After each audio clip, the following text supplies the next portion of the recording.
coquettes, bienvenue sur ma chaîne, j'espère que vous allez bien.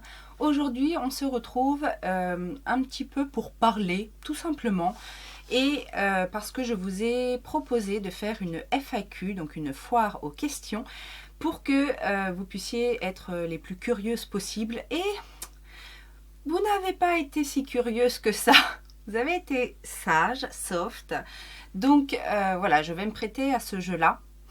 Je voulais faire ça d'une part parce qu'il y a eu beaucoup de nouvelles abonnées ces derniers temps. Je vous remercie bien évidemment. Je suis ravie de vous accueillir. J'espère être à la hauteur de vos attentes. Je sais que certaines viennent de la part de Danisha puisqu'on a fait une collaboration il n'y a pas très longtemps. Donc bienvenue à vous, bienvenue à toutes celles qui me découvrent. Et puis voilà, une FAQ, ça permet justement de faire un petit peu plus connaissance, de parler un petit peu d'autres choses, même si vos questions sont quand même très tournées sur le maquillage. Mais voilà, de manière plus générale, parler un petit peu de mes inspirations, mes ambitions, voilà ce qui m'a amené là, etc. Donc on va y aller tout de suite. J'ai passé ma première saison, hein, ça fait... oui, ça fait un peu plus d'un an maintenant que je suis revenue sur YouTube. Pour celles qui ne le savent pas, justement, j'ai introduit YouTube il y a plus de 10 ans maintenant. J'avais à l'époque un blog que je tenais, les coquetteries de Laetitia, que j'ai voulu reprendre ces derniers temps, et puis finalement l'écrit demande beaucoup de temps, et en complément des vidéos qui prennent énormément de temps, c'est vrai qu'à un moment donné il a fallu faire un choix, et je trouve que de nos jours en tout cas, c'était pas le cas il y a 10 ans, mais de nos jours en tout cas l'interaction est beaucoup plus réelle sur YouTube que sur un blog. Même si on est lu sur un blog, j'ai l'impression que aujourd'hui il y a beaucoup moins d'interaction entre lectrices et blogueuses. Donc c'est pour ça aussi que j'ai un petit peu laissé tomber. Mais voilà, sachez qu'à la base, il y a 10 ans maintenant, puisque c'était quand ma fille est née, et pour information, ma fille est née grande prématurée, donc c'est vrai que j'ai dû arrêter de travailler pendant un certain temps pour m'occuper d'elle, et que j'étais assignée à résidence, puisqu'elle ne pouvait pas sortir, elle ne pouvait pas aller en crèche, elle ne pouvait pas voilà, voir d'autres enfants. Donc j'étais chez moi, et il a bien fallu que je trouve un moyen de m'occuper. Et quelle chose faire, parler de ses passions et parler de choses qui nous donnent envie. Donc voilà, c'est comme ça que tout a commencé avec les coquetteries de Laetitia. Et puis bien évidemment, il y a eu une première partie YouTube qui n'existe plus aujourd'hui, même si la chaîne reste la même. C'est vrai que j'ai fait le choix d'enlever toutes ces anciennes vidéos. La première raison, c'est que techniquement, elles étaient vraiment de très mauvaise qualité, et que voilà, c'était, je voulais pas laisser ça, et puis que bien évidemment, il y a eu une évolution. Donc voilà, j'ai fait table rase, et je suis repartie en fait de la période où j'ai changé entre guillemets, parce que pour celles qui ne me connaissent pas non plus, je suis une ancienne obèse, et qui a été opérée, et qui a voilà, eu des hauts, des bas. Mais voilà, j'ai laissé à partir du moment où j'ai commencé justement à perdre du poids, donc quelques vidéos, anciennes vidéos, et qui étaient de qualité à peu près correcte, et jusqu'à aujourd'hui, puisque j'ai repris, oui, il y a un an maintenant. Donc voilà, l'aventure est très sympathique à vivre, et je vais arrêter de blablater pour rien, parce que je suis là quand même pour répondre à vos questions, et pas pour raconter ma vie. Même si je vais le faire, je suis pas là pour raconter ma vie. Alors j'ai Mumu Psyché, de son pseudo, Mumu, que j'affectionne particulièrement, qui est une abonnée avec qui on a lié quelques petits liens. Mumu me demande: si tu devais collaborer avec une marque pour créer une palette pour les yeux, quelle color story? Alors j'avoue que quand j'ai lu la question, je me suis dit mais je me suis jamais posé cette question en fait. Alors j'ai jamais eu réellement d'envie de création. C'est vrai que je suis beaucoup plus Alors, je me suis pas posé la question, effectivement. J'aime beaucoup rencontrer des gens qui créent. J'aime beaucoup, justement, à l'époque du blog, j'ai rencontré beaucoup de créateurs. Je trouve leurs histoires passionnantes et j'aime beaucoup découvrir cette ambiance. Mais je me suis jamais positionnée en tant que créatrice, c'est vrai. Euh, mais si je devais collaborer avec une marque, si tu m'en poses des questions, Mumu. Euh, alors, ce serait quelque chose de très coloré, je pense. Ça ne doit pas vous étonner. Mais je pense que j'aimerais créer quelque chose que je recherche sans arrêt, c'est-à-dire des phares euh, très duochrome, multichrome, des couleurs comme ça qui vous envoûtent en fait quand vous les regardez, qui vivent sur les yeux, sur le visage, des couleurs un peu changeantes. Je pense que je partirais dans ce délire-là et je créerais une palette un peu psychédélique en fait, avec toutes ces couleurs multichromes. Ça me plairait bien. Qui serait capable de faire ça, mis à part une marque indie?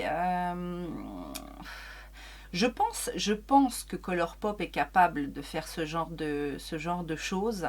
Ils le font un peu timidement, mais clairement aujourd'hui, ceux qui vont vers ces phares-là, ce sont que les marques indie, que les marques indépendantes. Et je ne comprends pas pourquoi, parce que il y a une réelle demande. Après, je suis consciente que c'est pas la majorité des femmes qui se maquillent qui souhaitent ce genre de couleurs, ce genre de phare.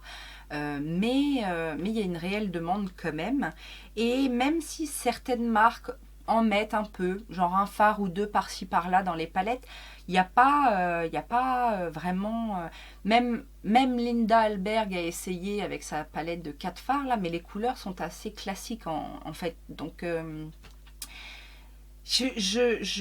j'espère que Colourpop, puisque Colourpop, comme son nom l'indique, c'est une marque un peu punchy, un peu pop au niveau des couleurs, et je suis sûre qu'elle en est capable. Donc j'espère qu'un jour elle nous sortira, sous le format des petites palettes 9 phares, là, mais que des multichromes, que des duochromes très pétants.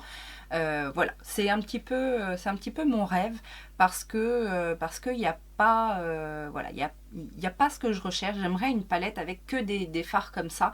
On arrive à trouver des pigments à l'unité ou il y a certaines marques, je pense à Devina Cosmétiques, je pense à ces marques un petit peu particulières qu'on arrive à voir. Il y a aussi sur Etsy, il y a des vendeurs indépendants qui font ça, mais il n'y a pas une palette, on va dire, grand public comme ça.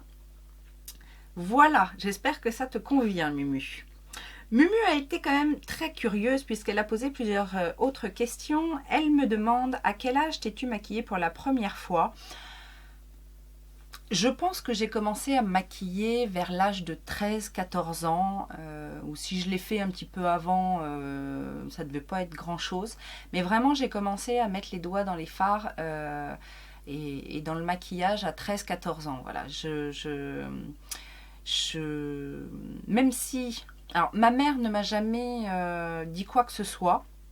Elle me laissait faire. Après, j'étais dans un collège privé avec une pionne, enfin une responsable pionne, qui était assez... Pourtant, elle était maquillée comme un camion volé, hein, mais avec du fard à paupières bleu pétant, elle avait du bronzer à outrance. C'était pas les années 80, c'était 90, mais voilà, elle ne montrait pas l'exemple, mais par contre, c'est vrai qu'elle avait tendance un petit peu à resserrer les vis quand les filles venaient un petit peu trop maquillées. Cela dit, je me suis exprimée en dehors du collège. Et je sais que j'aimais bien justement les choses très étirées, j'étais dans les tons marrons, j'avais les lèvres aussi très marron. J'étais beaucoup dans le marron étant jeune. Et puis voilà. Et avec quel produit? Alors, j'ai en mémoire, parce qu'effectivement, au début... alors, si, les cosmétiques en général, ça m'est venu très très tôt, et je pense que je l'avais raconté ça justement dans ma vidéo Get Ready With Me. Très jeune, j'ai fait une commande sur le club des créateurs de beauté sans avoir d'argent, mais à l'époque, vous savez, on pouvait cocher la case payée à la livraison avec un surplus. Et ma mère avait eu la bonne surprise d'avoir une commande qu'elle n'avait jamais faite. C'était moi, et c'est vrai que ça a commencé un petit peu comme ça. Alors après, bien évidemment, j'ai pas trop continué, hein, même si c'est revenu plus tard, le club des créateurs de beauté, quand j'ai eu mon propre argent. Mais quand j'arrivais à m'acheter un petit peu de maquillage, j'allais souvent chez Yves Rocher. Et je me souviens d'un duo que j'avais, c'était un petit format comme ça, avec un marron très foncé et un beige très très clair. Il n'y avait rien entre les deux, c'était ces deux couleurs-là. Et je me faisais mon petit truc. Alors c'était très graphique hein, à l'époque, je vous dis, en même temps c'était les années 90. C'était très graphique, mais j'avais mon marron comme ça étiré. Et puis j'essayais à l'époque de blender un petit peu avec le beige, mais il y avait un gros contraste entre les deux, et c'est vrai qu'avoir que deux couleurs, c'était un petit peu compliqué. Mais voilà, et au niveau des rouges à lèvres, c'était souvent Yves Rocher aussi. Tout simplement parce que aussi, Yves Rocher, ça a toujours été, mais il y avait toujours des offres avec les produits à moins 50%, avec enfin, je sais plus à l'époque combien c'était, mais pour une petite somme, on pouvait se faire un petit choix de 4, 5 produits comme ça à tester. Donc voilà, j'ai commencé avec Yves Rocher. Et puis très vite, je suis passée au club des créateurs de beauté. Alors Agnès B, je pense que j'ai tout essayé chez eux. Agnès B, Cosmans. Enfin, j'étais une très très grande consommatrice du club des créateurs de beauté, et ce jusqu'à la fin, jusqu'à la fermeture. Je pense que j'ai été l'une des dernières commandes envoyées par le club des créateurs de beauté. Mais voilà, j'ai encore aujourd'hui beaucoup de produits, alors que je pense que ça a fermé depuis peut-être 2012, 2013, 2014. Je sais plus trop quand est-ce que ça a fermé, mais ça commence à faire un petit moment. Mais j'étais une addicte du club des créateurs de beauté. Une question qui n'a, je pense, pas trop de rapport avec le maquillage, enfin, ou alors c'est orienté maquillage, et là dans ces cas-là... ça fait flipper, rien que la question. Non, Mumu me demande également quelle est ta plus grande peur. Alors, si c'est en make-up, je sais pas, que mon rouge à lèvres bave alors que je suis en plein rendez-vous, ou... je sais pas. Non, je plaisante. Je pense que c'est une question beaucoup plus générale que ça. Ma plus grande peur, alors je ne suis pas quelqu'un de peureux en règle générale. Je n'ai pas peur, j'ai pas peur des choses classiques, genre de la mort, de vieillir, j'ai même pas peur des animaux, des araignées ou des souris, j'ai pas de phobie comme ça. Alors, c'est vrai que si je dois dire quelque chose par rapport à ça, je dirais que c'est pour moi la logique des choses, c'est que ma plus grande peur, ce serait que ma fille parte avant moi, voilà, que je perde ma fille alors qu'elle est jeune, ou enfin voilà, c'est le genre de choses, je pense que tout parent n'imagine pas ce genre de choses. Après j'ai pas de peur, je ne suis pas intrépide, je ne vais pas me lancer des défis, mais j'avoue que des fois il y a des choses qui m'interpellent aussi. Genre je me suis toujours dit que ça devrait être magnifique de sauter en parachute. Il y a des choses comme ça qui m'attirent. Après, je ne passe pas à l'acte, mais ce ne sont pas des choses qui me font peur non plus. J'ai pas de grande peur. Après, je pense que je suis assez bien dans mes baskets pour accepter beaucoup de choses. Et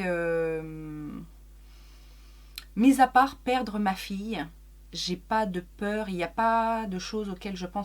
Quand je pense au fait que je pourrais perdre ma fille avant que moi je ne parte, là effectivement j'ai une pression au niveau du cœur, et je me dis Mais en fait, quand ça arrive, je me dis non, mais pourquoi tu penses à ça? Voilà, toutes ces choses-là, toutes les choses qui m'angoissent, finalement, je les occulte et je n'y pense pas. Et du coup, bah, ça me fait pas peur dans le sens où ça m'envahit pas l'esprit. Après, j'ai des angoisses. Je suis quelqu'un d'assez assez stressé, mais pas stressé dans le sens... je sais pas comment vous expliquer en fait. Je suis quelqu'un qui prend les choses profondément et bah, effectivement, à un moment donné, ça me travaille inconsciemment. Voilà. Donc, ce sont des choses qui vont pas me stresser au quotidien. Je suis pas quelqu'un de nerveux. Mais par contre, quand je prends quelque chose, c'est vraiment à l'intérieur et ça reste. Et bah, le jour où je suis pas forcément en forme, etc., bah, ça va remonter. Et c'est à ce moment-là que voilà, je peux avoir un pic de déprime. Et puis, mais j'ai appris à vivre avec ces choses-là et en général, je sais que c'est bon d'avoir un pic descendant pour avoir un pic ascendant. Donc voilà, je garde le smile. J'ai classe de chant qui m'a demandé dans quel domaine travailles-tu. Alors ça aussi, je pense que j'avais répondu à cette question-là. Je travaille dans la banque. C'est à l'opposé du maquillage, des cosmétiques, etc. Mais c'est dans ce monde que j'ai évolué. Pour tout vous dire, quand j'étais jeune, j'étais très attirée par les voyages. Donc j'ai fait des études pour être agent de voyage et qui m'ont menée à la fac. Et ça n'a pas fonctionné à la fac. Et du coup, j'ai voulu faire un BTS. Et donc à l'époque, j'avais la possibilité de faire le BTS tourisme en alternance parce que je travaillais avec les galeries Lafayette Voyage et ils voulaient me garder en alternance. Et finalement, ma mère, qui travaillait, puisqu'elle maintenant elle est à la retraite, mais qui travaillait dans une banque, m'a dit bah écoute, ils font les tests pour les alternances BTS, mais commerce. Et je me suis dit, bah, avec un BTS commerce, je pourrais travailler dans le tourisme et je pourrais surtout m'ouvrir à d'autres possibilités. Donc j'ai fait ce choix d'aller prendre un diplôme en alternance parce que j'ai toujours été assez indépendante, donc il fallait que je travaille en même temps. Et bah, ça s'est bien passé, je suis restée et ça fait maintenant 17 ans que je suis dans la banque, j'ai évolué dans la banque dans le domaine du conseil et du commerce et donc dans un premier temps pour le grand public, après dans la gestion de patrimoine et puis j'ai évolué vers les entreprises et voilà où je suis aujourd'hui. J'ai voulu évoluer aussi par moi-même parce que je suis dans une banque où on forme les salariés, mais je vous dis, moi j'ai un niveau BTS, même si j'ai cumulé les BTS ou les Bac plus 2, je voulais en fait un diplôme, notamment en termes de management, puisqu'on me destinait, globalement dans mes postes, dans mes différents postes, on me destinait franchement au management, à la gestion des équipes, etc. Donc je me suis dit, je vais faire une formation dans le management et la gestion d'entreprise. Je suis conseillère pro. Donc je me suis dit, ça va me permettre de mieux connaître mes entrepreneurs et en même temps, je vais me former au management qui m'amènera certainement à évoluer. Donc je suis à ce niveau-là, c'est-à-dire que j'ai fait un fonds GESIF. J'ai fait un fonds GESIF pour aller à l'université et obtenir un diplôme en gestion d'entreprise et management que j'ai eu. Et voilà, je suis dans une période où il va falloir peut-être prendre des décisions. Mais je suis formée en tout cas au management et la gestion d'entreprise et voilà, et j'ai travaillé dans la banque pendant 17 années. Cette année, j'ai fêté mes 17 ans. Voilà. Ral Addict, j'imagine que c'est rouge à lèvres addict, me dit: Hello Laetitia, comment t'es venue ta passion pour le make-up et comment as-tu appris les techniques? Eh bien, ma passion pour le make-up, elle est venue un petit peu au fil du temps parce que même si j'ai toujours été attirée par les cosmétiques, j'ai toujours aimé Ouais, j'ai toujours aimé me maquiller, prendre soin de moi, etc. Mais j'étais pas addict. J'étais pas addict à ce point-là. J'aimais ça. J'aimais parler du maquillage, des soins, de prendre soin de soi, etc. Mais c'est vraiment venu quand je suis rentrée dedans avec le blog il y a 10 ans, donc. Et où j'ai découvert aussi YouTube. Donc ça répond à ta question, comment j'ai appris les techniques, ben, par le biais de YouTube, en regardant des vidéos, en regardant ouais, des tutos. À l'époque, on appelait ça des tutos. On apprenait à faire un smokey eye, on apprenait à faire un hollow eye, on apprenait à faire un dégradé. Donc voilà, c'était ça les débuts de YouTube, et c'était vraiment des tutos pour apprendre les techniques. Donc c'est comme ça que j'ai appris, c'est comme ça que je me suis fait la main, et puis voilà, après on apprend sur le tard, on tente des choses, c'est venu un petit peu tout seul. Après, il y a eu la collectionnite aussi, le fait de découvrir. J'aime beaucoup découvrir en fait. J'aime beaucoup découvrir, de travailler aussi avec... Enfin, de travailler. Oui, à l'époque du blog, en fait, je faisais beaucoup de journées presse. Je découvrais justement, je rencontrais des créateurs, etc. Et de les entendre parler, de découvrir des innovations, aller dans les salons, découvrir des nouvelles textures, des nouveaux composés. C'est quelque chose qui m'a passionnée, toujours en parallèle de mon métier, de ma famille, de mes amis, etc. Et je me suis toujours tenue au courant un petit peu comme ça, pour le plaisir, tout simplement.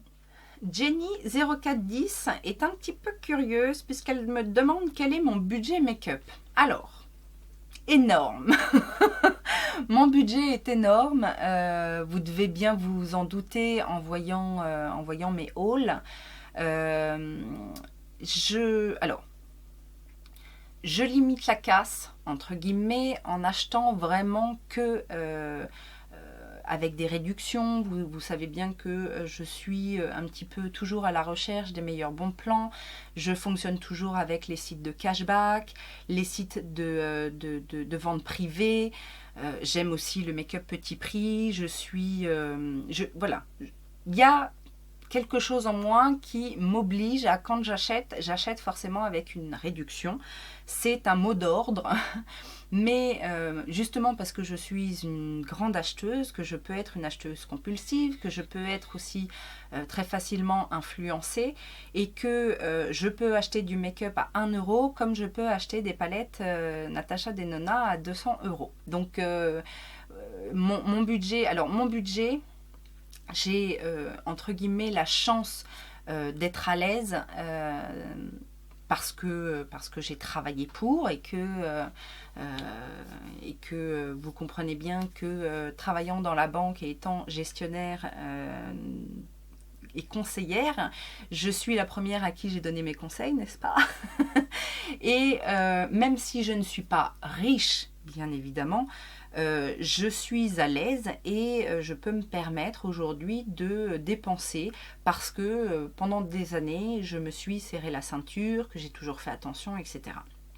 J'ai toujours dépensé dans les cosmétiques, encore plus quand on était deux. Alors, c'est la petite parenthèse, c'est qu'effectivement j'ai été mariée avec le papa de ma fille, qui gagnait très bien sa vie également. À un moment donné, on s'est séparés, donc forcément le budget était un petit peu moindre. Il a fallu faire quelques choix, mais voilà, j'ai tout recadré, et aujourd'hui je suis peut-être une maman célibataire, mais je gagne correctement ma vie. J'aimerais gagner plus, hein, forcément, comme tout le monde. Je ne gagne rien avec YouTube. Aujourd'hui, c'est vraiment une activité passion. parce que c'est une petite chaîne, que même si vous êtes quelques-uns à aller sur Utip, faut pas imaginer que quand vous allez sur Utip, c'est 1 ou 2 centimes par vidéo, hein, et puis vous n'êtes pas non plus des centaines et des centaines à y aller. Donc je ne gagne pas grand-chose. Allez, aujourd'hui, entre les revenus YouTube et Utips, je sais pas, peut-être que je gagne 20 euros par mois, quoi. Enfin, c'est vraiment dérisoire par rapport à tout ce que je dépense pour nourrir cette chaîne. Et, euh, et donc, j'ai pas. Voilà, c'était pour répondre à la question. J'ai pas de budget attitré. Je dépense au gré de mes envies et bien évidemment si à un moment donné c'est ouh Laetitia tu pètes un peu les plombs et t'as trop dépensé, je réduis un petit peu, je fais attention d'un mois sur l'autre, mais voilà, si j'ai envie, je peux me le permettre. Euh, donc voilà, il n'y a pas de raison. Pendant longtemps j'ai été très économe. Euh, Aujourd'hui, je suis arrivée à un moment de ma vie où je vis quelque chose de particulier et que je l'ai déjà dit dans plusieurs vidéos où je m'imprègne d'hédonisme. Je veux occulter les mauvaises choses de ma vie et toutes les choses qui peuvent me stresser justement ou m'oppresser. Et pendant longtemps, de par mon métier, parce que bien évidemment, je ne vous cache pas que j'en ai vu des vertes et des pas mûres hein, dans le monde de la banque, mais de par mon métier, voilà, j'ai eu cette pression cette peur aussi de manquer ou justement où je réfrénais un petit peu, je faisais très très attention à tout et aujourd'hui je me rends compte que, alors ça a été bénéfique, je ne dis pas par rapport à d'autres qui, voilà, dès leur premier argent gagné, ont toujours tout dépensé. Moi, justement, j'ai été économe et aujourd'hui, je peux me permettre, quand j'ai besoin, même si, voilà, c'est pas dans le budget mensuel, si j'ai vraiment un coup de cœur, je sais que j'ai une petite économie qui va me permettre, parce que j'ai toujours ce fonctionnement d'économie régulière. Alors, je vais pas vous faire une consultation gratuite, mais voilà, l'idée que j'ai mis depuis des années, ça fait 20 ans que je fais comme ça, c'est que à partir du moment où il y a de l'argent qui rentre, il y a une partie de cet argent qui est destinée à l'économie. Pour moi, c'est comme une facture. Je mets d'office de l'argent de côté sur l'argent que je gagne. Et donc voilà, aujourd'hui j'ai des économies et qui me permettent de pallier aux dépenses imprévues, aux petits plaisirs, et ça se régénère puisque de toute façon, chaque mois, à la limite, chaque mois, il y a, je ne vais pas dire autant parce que ça finit par s'équilibrer sur le temps, mais il y a quasiment autant d'argent qui va en économie que en dépenses superflues. Voilà. Donc en gros, ouais, ça s'équilibre sur l'année et alors, je dis pas, il y a des années où je vais un peu plus dépenser, ou alors quand il y a des choses, si je pars en vacances un peu plus loin que d'habitude, ou voilà. Mais ça s'équilibre et c'est comme ça que je fonctionne depuis des années, ce qui me permet de vivre correctement, d'être généreuse avec moi-même, ma fille et mon entourage. Et voilà, je pense que j'ai trouvé un bon fonctionnement et que j'ai pas à avoir voilà, j'ai pas à avoir honte de me faire plaisir parce que de toute façon c'est de l'argent que j'ai gagné difficilement parfois, donc voilà. Finalement je suis très bavarde, j'ai pas beaucoup de questions, mais je pars dans des explications. Bon, on continue. Joël Olivetto, coucou Joël, me demande: que fais-tu en dehors de YouTube? Loisirs, métier, autres passions? Merci ma jolie coquette, merci ma jolie Joël. Alors, donc j'ai répondu un petit peu, métier, je suis dans la banque. Que fais-tu en dehors de YouTube? La plus grande partie, c'est ma fille. Je m'occupe de ma fille. Je vous disais, je suis seule à la maison, donc je m'occupe de ma fille qui a pas mal d'activités, qui fait de la gym, donc qui aime qui aime aller à la piscine, etc. Donc on fait pas mal de choses ensemble. Après, si j'ai du temps disponible, je m'occupe de mes amis et de ma famille. Qu'est-ce que j'aime faire? Alors, je suis une inconditionnelle de la danse, de la musique. J'aime bouger, j'aime faire la fête. Et j'aime notamment toute l'ambiance afro-antillaise, les musiques du monde. Donc je danse. Pour me faire du bien, je danse. Je danse quand je sors, bien évidemment. J'ai toujours été une grande fanat de danse, enfin de sortir pour danser. Je danse aussi, je fais de la salsa et tout ce qui va avec, hein, toutes les danses un peu latines, salsa, bachata, kizomba, toutes ces danses-là, je danse. Et ces dernières années, j'ai découvert le djembel. Alors, je vous en ai déjà parlé, il y a des vidéos d'ailleurs, à la fête de la musique, j'ai fait une démo dans ma ville. Le djembel, c'est une danse de fitness, mais sur les rythmes africains.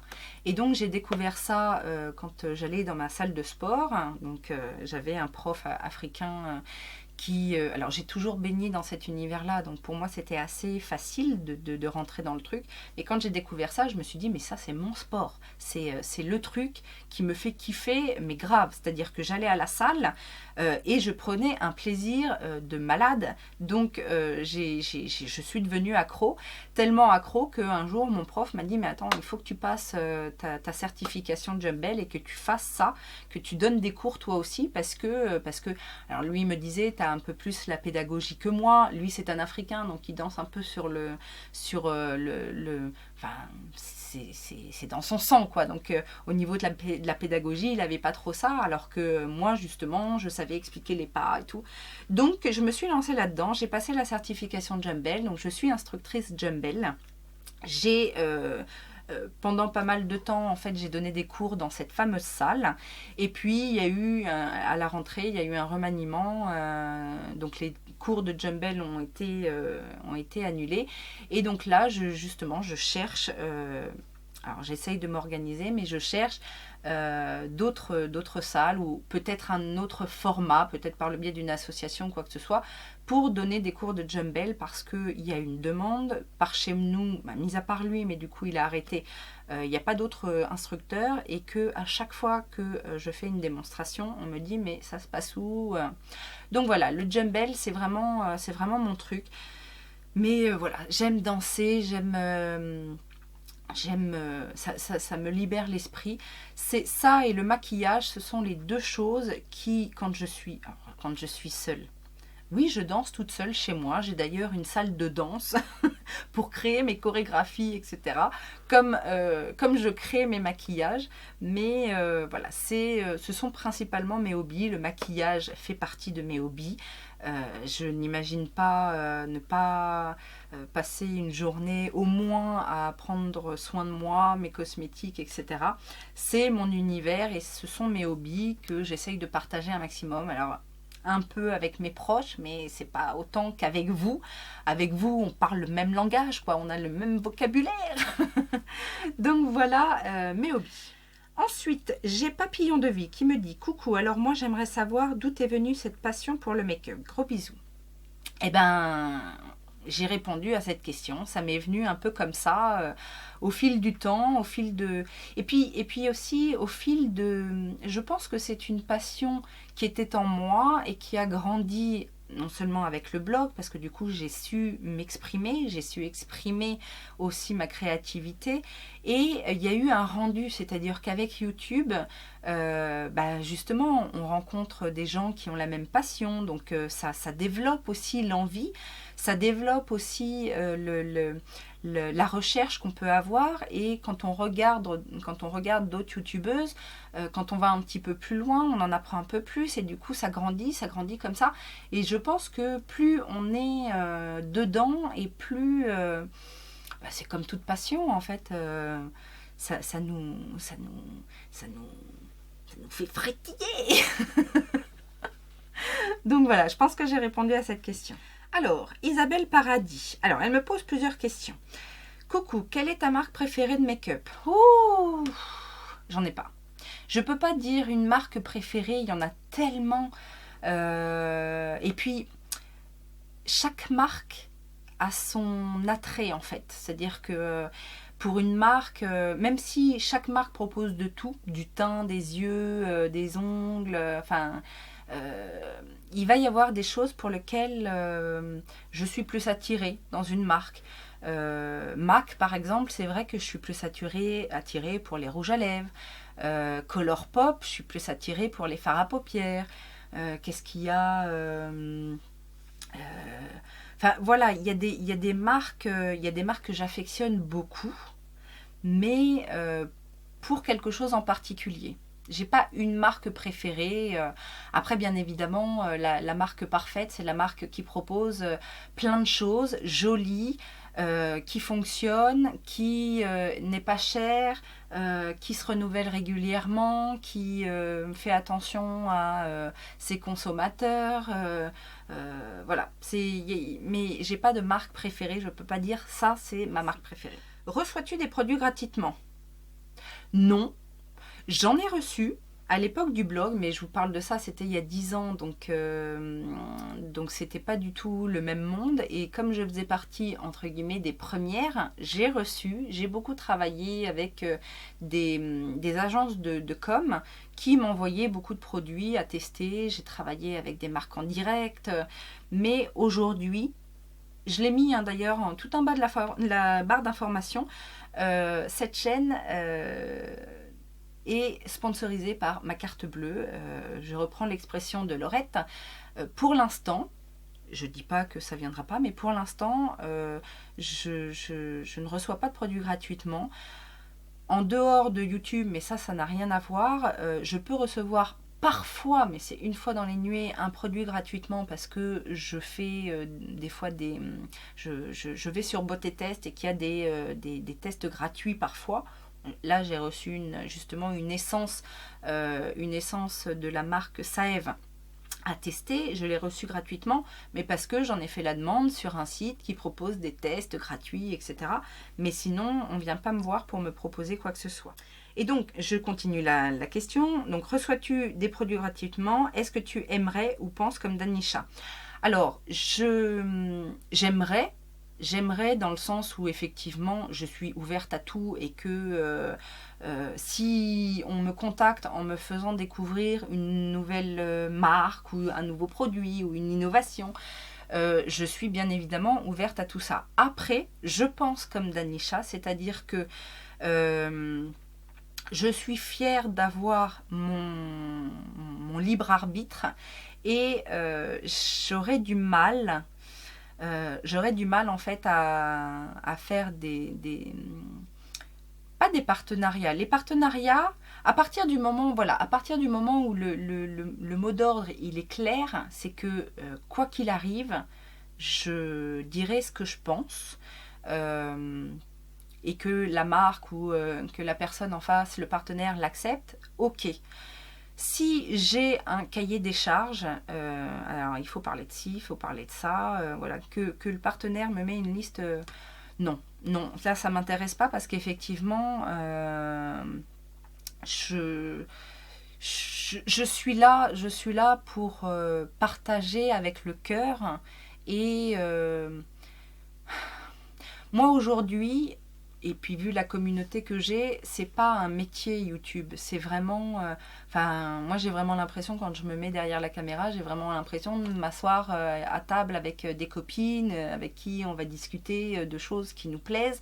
Donc voilà, si ça devient une contrainte de parler de ceci, de parler de cela, de penser à mettre le lien de ceci, et puis non, ça m'intéresse pas. Je préfère effectivement avoir un développement un peu comme Danisha le fait avec Patreon.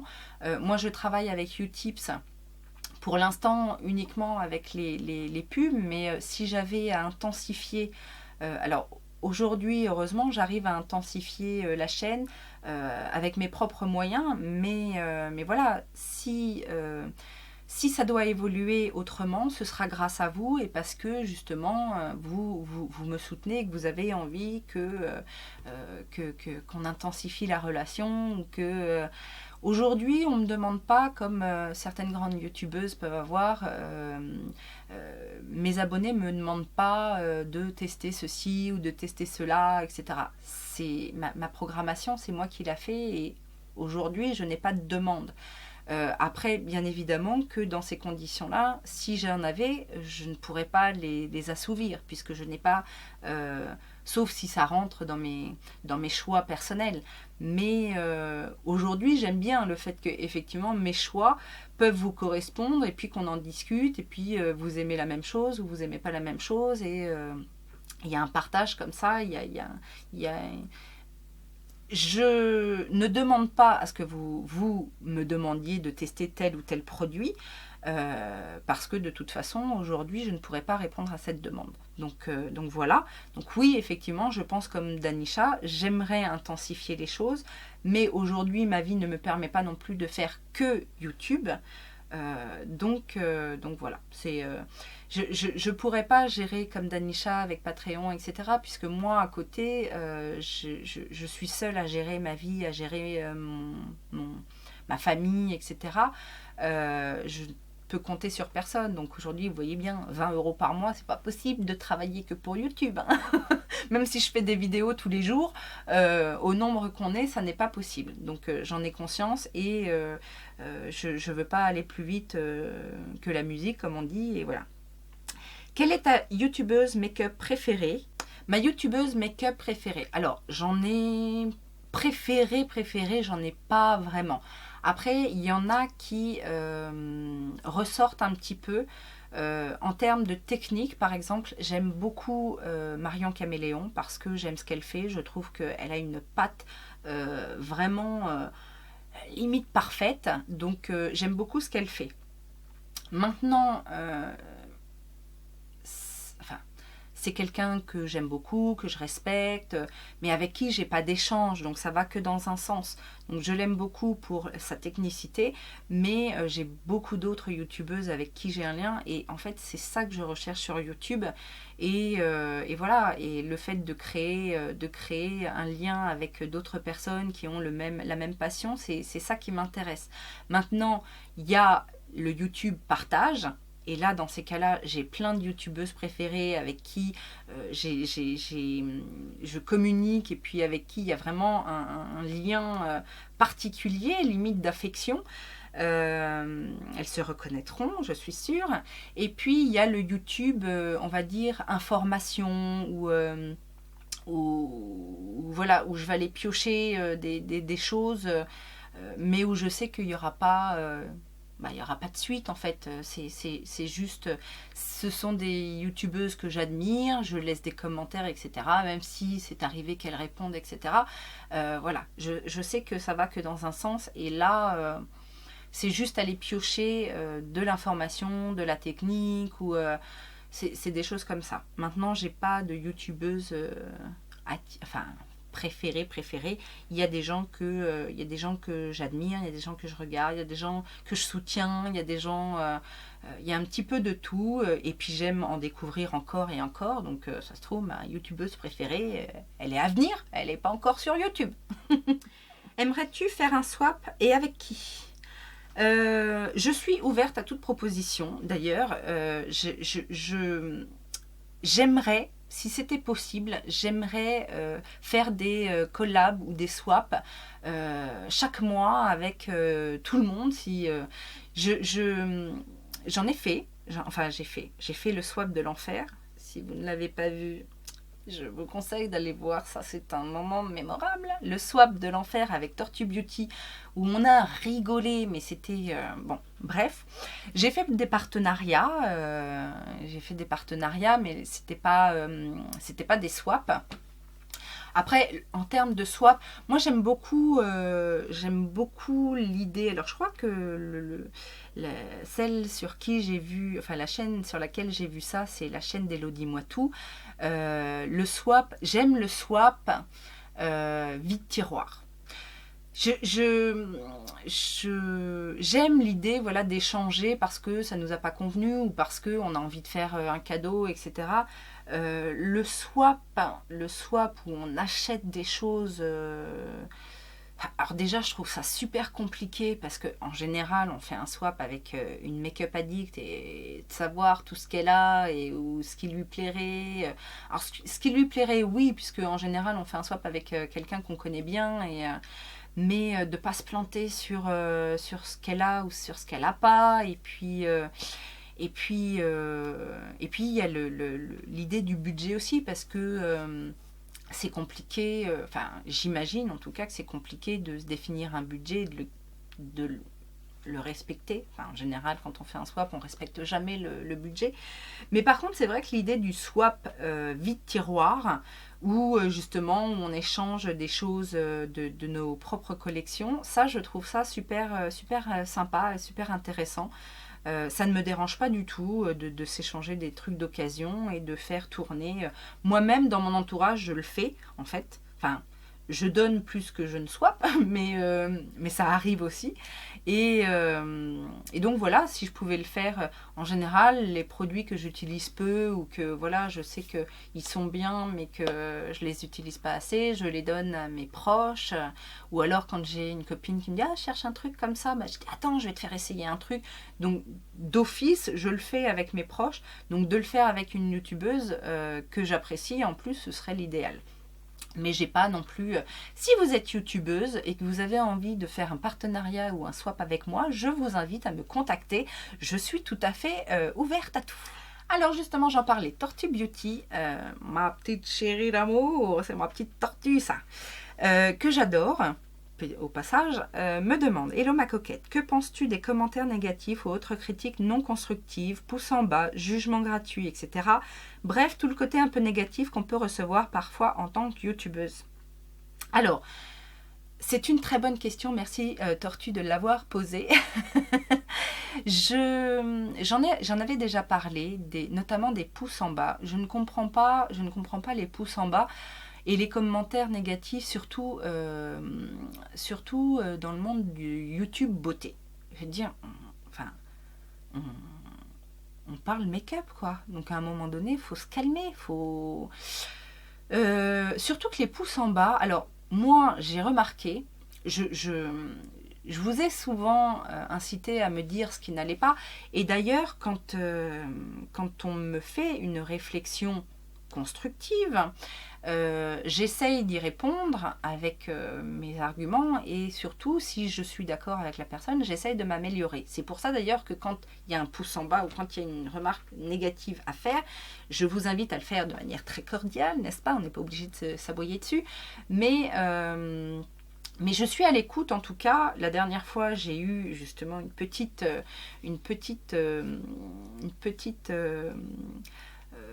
abonnée enfin une petite, je ne sais pas si elle est petite d'ailleurs, mais quelqu'un qui venait de chez Danisha et qui m'a dit oui, j'adore Danisha, je suis venue voir ta vidéo parce que justement il y a un partenariat, mais je suis complètement déçue, la lumière est pourrie, elle n'a pas dit comme ça, mais il y a une luminosité abominable, c'est pas possible, on voit pas les swatchs, on voit pas les couleurs, enfin bref.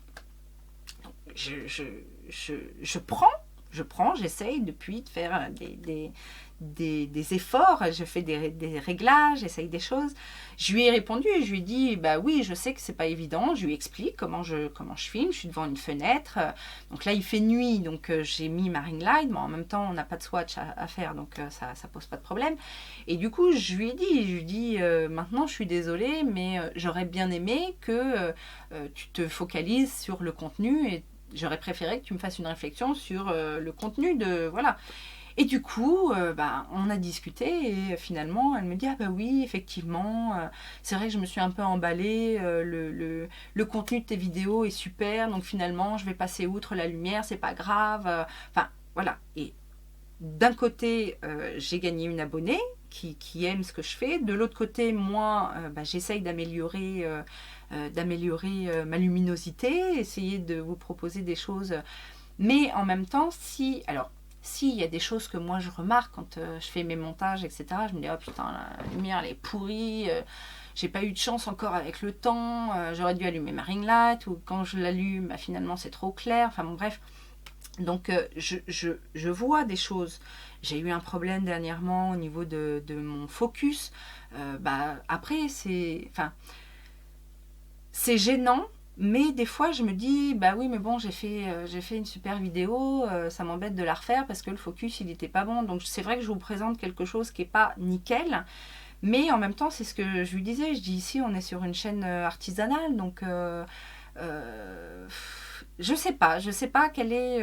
Je suis pas une pro, donc je me permets peut-être des fois des choses à tort, effectivement, en termes de qualité, mais j'essaye de vous proposer du mieux que je peux, donc voilà. Et ceci pour dire que il faut juste parler en fait, et que les commentaires négatifs, non constructifs, ça ne sert à rien. Alors heureusement, j'en ai pas eu énormément. J'en ai eu peut-être sur des vidéos comme les hauls Chine ou des choses comme ça, mais ça on sait très bien que c'est des gens qui débarquent et puis qui n'ont rien d'autre à faire.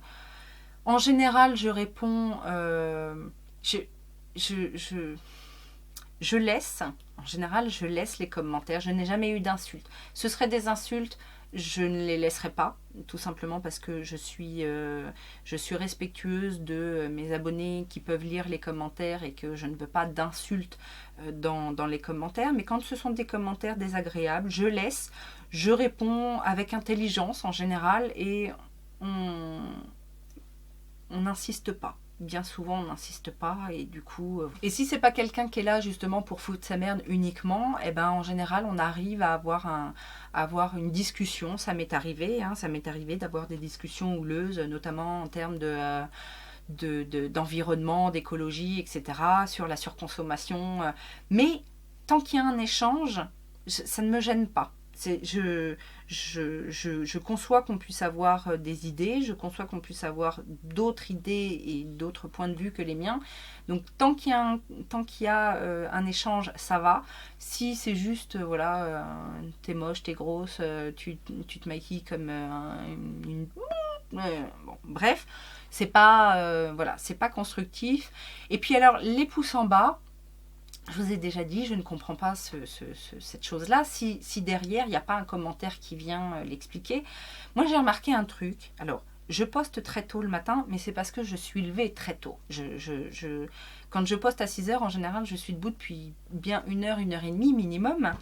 Et je remarque, donc je mets ma vidéo en ligne, dans la minute qui suit, j'ai un pouce en bas. Comme si quelqu'un qui est abonné, dès que je poste une vidéo, hop, il vient, il met le pouce en bas et il repart. La vidéo est publiée à 6h. À 6h01 ou 6h02, la vidéo n'est pas terminée, que déjà j'ai un pouce en bas. Ça, j'ai du mal à comprendre ce genre de choses. Maintenant, bien, je fais avec, je me suis faite à cette idée-là. Donc, je me dis que le premier pouce en bas n'est pas réel. Donc dans ma tête, il y a toujours un pouce en moins, un pouce en bas en moins dans mes stats, parce que ça, je comprends pas quoi. C'est les mystères de YouTube. En tout cas, pour répondre à ta question, Tortue, je ne me vexe pas de ce que je peux voir sur YouTube. Je suis assez bien dans ma vie, dans ma peau, dans mon siège pour... être au-dessus de tout ça et je suis quelqu'un de très diplomate, donc si tu m'attaques, alors j'irai pas dire que si tu me frappes je te tends l'autre joue, mais un petit peu quand même, c'est-à-dire que la bêtise, en général, la bêtise ne sait pas répondre à l'intelligence, donc et je l'ai constaté à chaque fois qu'on a voulu me...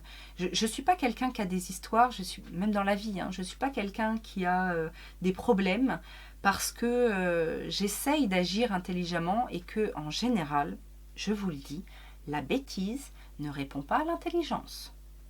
C'est tout ce que j'ai à dire. Alors, Angèle Larosée, comptes-tu faire ton métier, te lancer dans la beauté, tout ce qui est cosmétique et make-up, faire une reconversion professionnelle?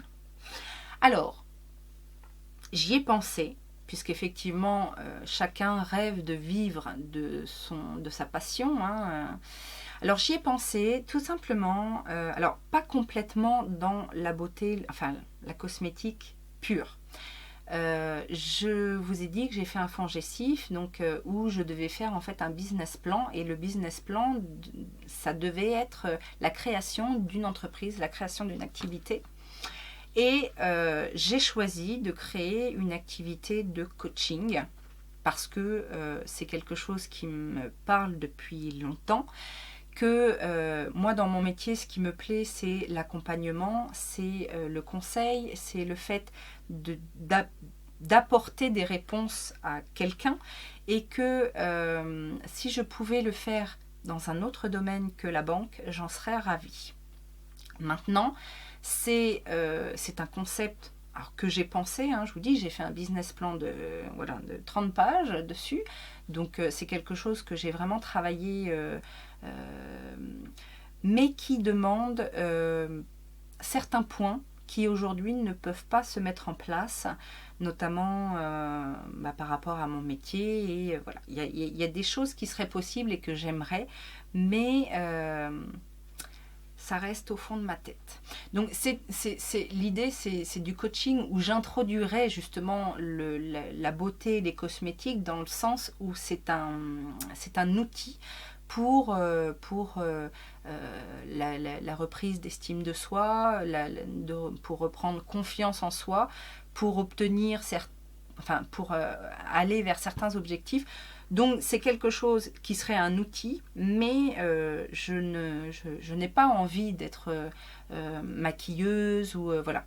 C'est quelque chose qui pourrait m'aider dans mon activité de coaching, mais ce ne serait pas complètement orienté là-dessus.